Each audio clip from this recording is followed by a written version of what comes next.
इस वीडियो में हम ये जानेंगे कि बोर्ड की कॉपी में कैसे लिखना है ताकि हमारे पूरे के पूरे नंबर आ जाए। ठीक है, एक भी मार्क्स हमारा न कटे। तो चलिए शुरू करते हैं। देखो, जैसे ये पेपर है इसी तरीके से पूरा का पूरा पेपर आता है हर साल। ठीक है, तो जिस तरीके से इसमें शुरू में दो पार्ट में डिवाइड होता है, खंड ए और नेक्स्ट जो होता है वो खंड ब होता है। ठीक है, पहले वाले खंड ए में बहुविकल्पी पेपर्सन होते हैं जो हमारे 20 मार्क्स के, ये हमें OMR में फिल करने होते हैं। ठीक है, तो यहाँ से ये हमारे ये सब और ये सब, ये 20 क्वेश्चन तक हमारे OMR में फिल करने के लिए आएंगे। इसके बाद जो हमारा नेक्स्ट क्वेश्चन शुरू होगा, ठीक है, ये हमारा यहाँ से वर्णनात्मक प्रश्न शुरू हो जाते हैं खंड ब में। तो इनको किस तरीके से करना है कॉपी में, इस वीडियो में हम ये जानेंगे। ठीक है, तो 21 क्वेश्चन से इसमें स्टार्ट है। इसमें क्या लिखा हुआ है, निम्नलिखित गद्यांश पर आधारित 3 प्रश्नों के उत्तर दीजिए। हमें 2 व्याख्या करने के लिए होती है और इनके नीचे हमें 3 क्वेश्चन मिलते हैं। ठीक है, नंबर 1 संदर्भ, नंबर 2 व्याख्या और एक क्वेश्चन हमें जो इसमें से ही छांटने के लिए आता है, ये दिया हुआ होता है। ठीक है, अब हम इन्हें लिखेंगे किस तरीके से, वो हम देखो इस कॉपी में देखेंगे किस तरीके से हमें लिखना होता है। ठीक है, तो यहाँ पे वर्णनात्मक प्रश्न खंड ब डालना है, फिर जो क्वेश्चन लिखा होगा यहाँ पे डालना है प्रश्नोत्तर संख्या 21। ठीक है, और क्या वाली व्याख्या कर रहे तो कुसंग का और डैश डैश डैश डैश करके हम लास्ट का वर्ड 2 वर्ड उतार देंगे। ठीक है, इसके बाद हम 1 करेंगे, उसमें हमें संदर्भ लिखना था, तो हम संदर्भ में जो पाठ का नाम दिया होता पाठ का नाम लिखेंगे और इसके लेखक ये वाला ब्लैक पेन से लिखेंगे। ठीक है, संदर्भ करने के बाद में हमें इसकी व्याख्या करनी है। ठीक है, और हम सही तरीके से इन्होंने देखो व्याख्या कर रखी है। ठीक है, और व्याख्या के बाद इसमें थर्ड क्वेश्चन जो है, तीसरा क्वेश्चन भी कुसंग का मनुष्य के जीवन पर क्या प्रभाव पड़ता है, इसका आंसर भी सही सही दिया हुआ है। ठीक है, तो इसको पूरे के पूरे देखो 6 मार्क्स मिल गए हैं। इसके बाद नेक्स्ट क्वेश्चन भी पद में से होता है। पद की व्याख्या है चरण कमल और डैश डैश करके लास्ट में उतार दिया है ती पाएँ। ठीक है, इसका भी संदर्भ इसी तरीके से लिखना, पाठ का नाम और कवि का नाम हमें ब्लैक पेन से यूज करना है। ठीक है, ताकि टीचर को जो है सही तरीके से साफ दिखाई दे। ठीक है, और फिर हमें व्याख्या करनी है।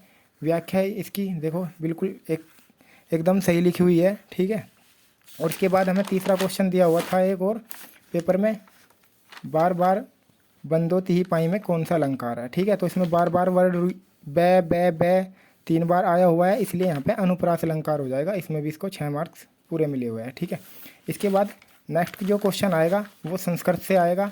ठीक है, और संस्कृत की हिंदी लिखनी होगी।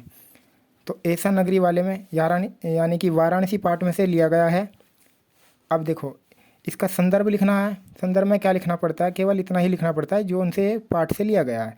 प्रस्तुत गद्यांश हमारी पाठ्य पुस्तक के संस्कृत खंड के वाराणसी नामक पाठ से लिया गया है। ठीक है, ये 5 नंबर का क्वेश्चन होता है। 2 नंबर इसके संदर्भ के होते हैं तथा 3 नंबर इसके हिंदी अनुवाद के होते हैं। ठीक है, तो ये इसकी हिंदी लिखी हुई है अगले पेज पे यहाँ तक। ठीक है, इसके बाद नेक्स्ट क्वेश्चन जो डाला उसमें हमें एक श्लोक दिया जाएगा। ठीक है, और श्लोक की हमें हिंदी लिखनी होगी। तो श्लोक पूरा नहीं उतारना, शुरू के 2 वर्ड और लास्ट के 2 वर्ड उतार देने हैं। ठीक है, सर्वे भवन्तु और लास्ट में दुख भाग भवेत। अब इसका भी हमें क्या करना है, संदर्भ करना है।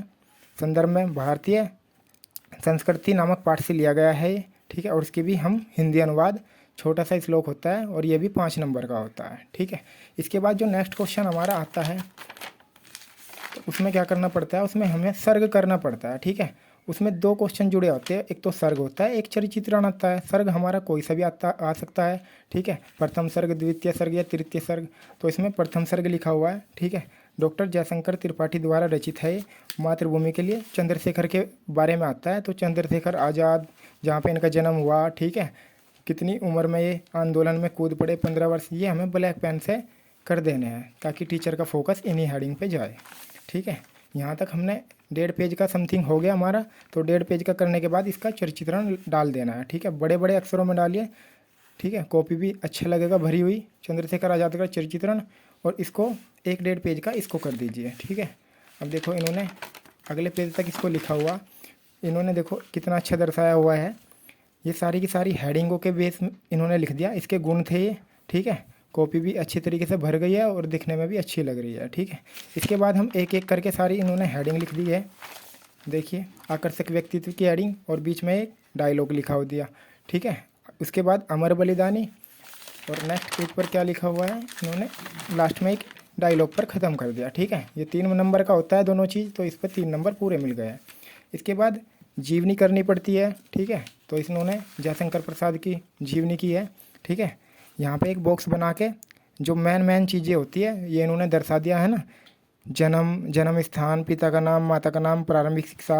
ठीक है, और फिर थोड़ा सा इधर भी लिख देंगे इसके जीवन के बारे में। ठीक है, बीच बीच में ब्लैक पेन का यूज करना अच्छा होता है। ठीक है, और यहाँ पे इस साइड तक ये पूरा का पूरा आ गया। इनकी जो महत्वपूर्ण रचना है, ठीक है, कहानी कौन कौन सी लिखी हुई है, आंधी, इंद्रजाल, आकाशदीप, और उपन्यास तितली आकाश, तितली कंकाल। ठीक है, काव्य में आंसू, लहर, झरना, ये भी 5 नंबर की आती है, पूरी की पूरी 5 नंबर इसको मिले हुए हैं। ठीक है, इसके बाद एक पद में से आती है जीवनी, और पद में से इन्होंने सूरदास की जीवनी लिखी हुई है। ठीक है, जीवन परिचय, और ये भी बॉक्स बना के बहुत अच्छे तरीके से लिखा हुआ है। ठीक है, सब इसी तरीके से करके आइएगा तो बहुत अच्छे मार्क्स आपको मिलने वाले हैं।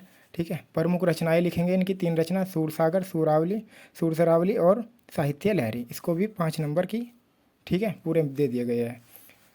इसके बाद नेक्स्ट क्वेश्चन जो है उसमें 2 नंबर का एक श्लोक लिखना होता है जो इस प्रश्न पत्र में नहीं आया हो। ठीक है, तो इन्होंने ये वाला श्लोक लिखा हुआ है, ये इस प्रश्न पत्र में नहीं आया था। ठीक है, और 2 नंबर इसको पूरे दे दिए गए हैं। इसके बाद नेक्स्ट जो क्वेश्चन आता है वो प्रार्थना पत्र आएगा आपका। ठीक है, तो इसमें प्रार्थना पत्र जो है वो फीस माफ़ी का है, ये पूरा फीस माफ़ी का लिखा हुआ है। ठीक है, और शायद धन्यवाद यहाँ पे ख़त्म, नाम नहीं लिखेंगे, केवल हम ए ब स द इस तरीके से लिखना होता है। ठीक है, इसके बाद नेक्स्ट क्वेश्चन जो है प्रश्नोत्तर संख्या 30, इसमें संस्कृत के 2 क्वेश्चन हैं। वाराणसी नगरी कस्य नदा कूले स्थित, वाराणसी नगरी किस नदी के किनारे स्थित है, तो यहाँ गंगाया लिखा हुआ है। ठीक है, और वीर केन पूज्यते, वीर वीरेन पूज्यते, ये भी 2 मार्क्स के होते हैं नंबर, 2 के 2 पूरे मिल गए। इसके बाद जो आता है वो निबंध आता है, निबंध में लिखा हुआ है वृक्षारोपण का महत्व, तो बड़े बड़े 2-3 लाइन में आप बना देना, इस तरीके से अच्छा लगता है। ठीक है, और इन्होंने देखो कितने अच्छे तरीके से वृक्ष का आया था तो इन्होंने एक वृक्ष ही बना दिया और इसमें हेडिंग लिख दी। ठीक है, कि इनके बारे में हम लिखेंगे आगे जाके, एक पेज भी हो गया और अच्छी तरीके से ड्राइंग भी हो गई। अगर वृक्षारोपण का आता है तो आप एक वृक्ष बना सकते हो। ठीक, इसके बाद प्रस्तावना, वृक्षारोपण का अर्थ, ये जरूरी स्टार्टिंग में होना चाहिए। वृक्षारोपण का महत्व, इसका हमारे जीवन में क्या महत्व है, पेड़ पौधों का। ठीक है, ऑक्सीजन देते हैं, जहरीली गैसों को सोखते हैं। ठीक है, जड़ी बूटियाँ मिलती है, जीव जंतु को आश्रय भी इनसे मिलता है। इसके बाद वृक्षारोपण दिवस कब मनाने का समय, ठीक है, 1 से 7 जुलाई का समय होता है। ठीक है, और बाकी बीच में बनाकर हम लिख सकते हैं।